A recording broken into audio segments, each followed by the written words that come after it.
Using a standardized recipe. So that again is making sure that you're weighing all your products, that you're weighing them properly, that your recipe is done and formulated correctly. And that will help you not only calculate your yield and your loss, it will also give you the right measurements to make sure that regardless of who makes your product, whether it's you, whether it's an employee, whether it's a family member, that it's the same recipe. One of the things that I first learned when I started working with entrepreneurs on a regular basis was your recipes are really your babies.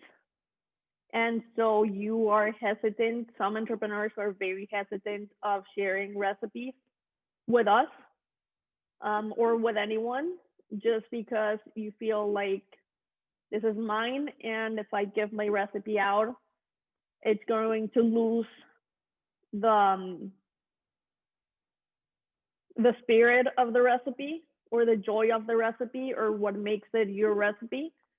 However, it is really, really important to allow your recipe to be standardized, because that will really make a difference in everything. It will make a difference in how much product you make, how many ingredients you buy, what your yield is, your final product, your final cost. Because again, if you have a recipe that sometimes makes 21 muffins and sometimes makes 25 muffins and sometimes makes 19 muffins, then you're really not knowing what your final yield is, and you don't know what your food cost is. Because what happens is, if you need 25 cupcakes and you don't know, or muffins, and you don't know if your recipe is actually making 19 or 25, you're wasting product. At the end of the day, if you have extra, yes, you're gonna make your friends and family happy, but that's money you're wasting. So that will definitely increase your efficiency, and more than anything, it will make a huge difference in your food cost. So the biggest tip I can give you for both inventory management, food cost, efficiency, is really make sure that your recipe is standardized and that you know how to weigh and measure ingredients properly. And that sounds really basic, and it sounds like, why is she even saying this? However, that is one of the first things I do with entrepreneurs, because I've seen that it is actually very necessary. Sometimes we feel like we know what we're measuring, and that's not actually correct. Part of that is because, again, we may be transferring from our kitchen at home to a commercial kitchen. And so when we measure with a cup we have at home versus an actual measuring cup, it may be different. When we're measuring a bag of flour that we don't know how much it weighs because it's what we have at home versus a 20-pound bag, it may make a difference. So again, really, really important to be aware of that.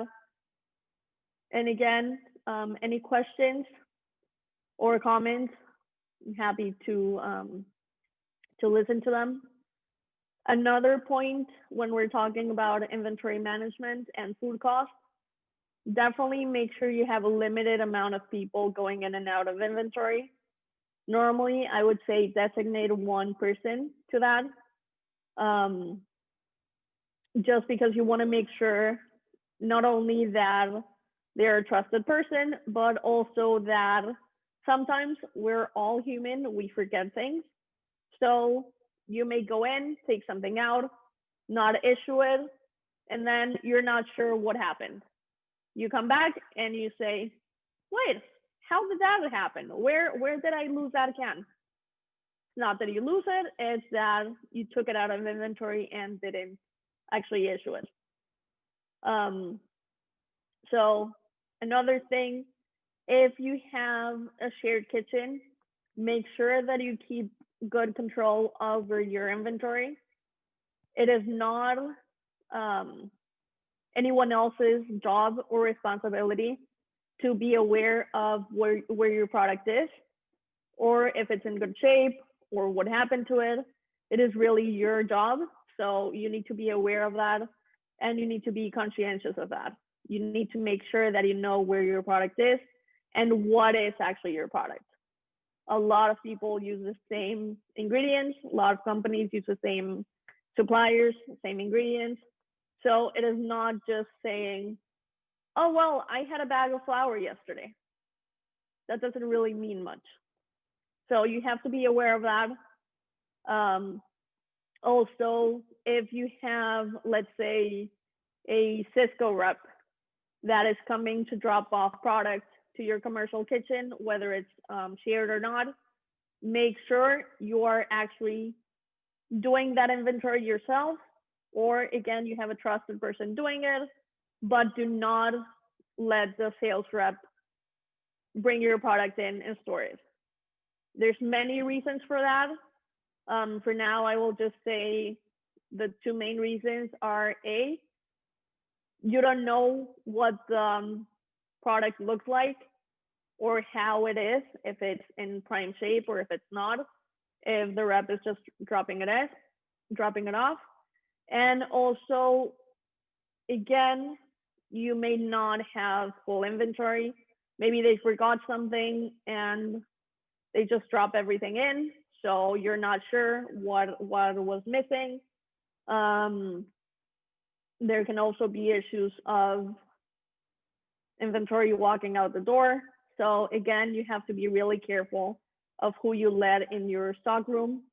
So any reps, I would say go in with them.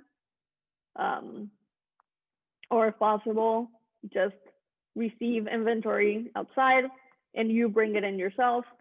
So again, just a few tips there, but really, really important that you understand how to manage your own inventory.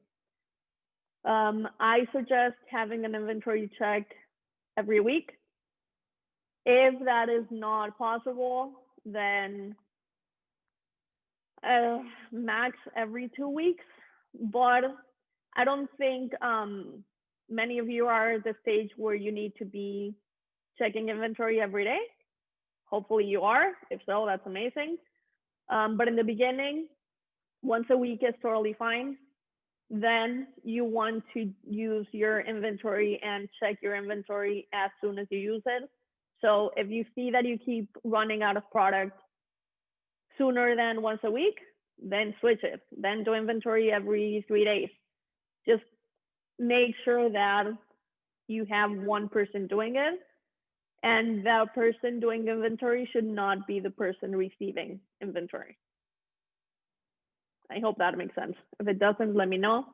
But essentially, you want to make sure that you have controls at every stage.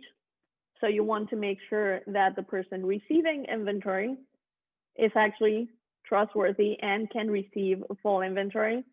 And then the person issuing and checking inventory is a different one. So there are no issues as far as, oh, well, I received it, so it has to be there, or I didn't issue it, so I don't know what happened. So very, very important that you keep that in mind. If you are working with family, then make sure one person receives and other issues. That should help. So again, inventory is really one of the easiest ways, really, to control your food cost. Because if you actually look at all your invoices and you see what you're paying in products, and you see that, yes, even salt, even sugar, everything has a cost, then you're going to be more respectful of the ingredients and their cost. So very, very important to keep that in mind. That should make a big difference. And you should do inventory not only for your food ingredients, but also for your equipment. Especially if you are in a shared kitchen, you need to make sure that all the equipment that you need and all the equipment that you're using is there when you need it and after you use it. So you need to make sure that you have everything available.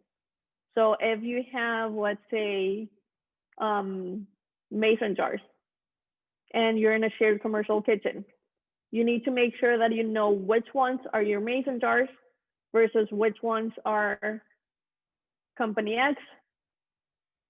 Because again, sometimes company X is going to run out of their mason jars, so they may want to use yours if they're available.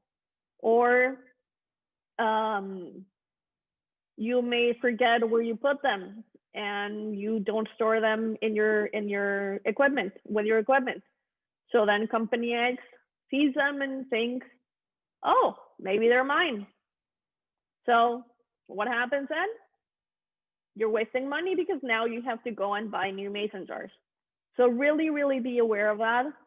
Understand that you have to check everything you're using, and especially if you're in a commercial kitchen or you're sharing space with anyone, really, really important to be aware of your equipment, especially because for some of you, your equipment is going to be specialized. So you need to really make sure that all your equipment is there when you need it.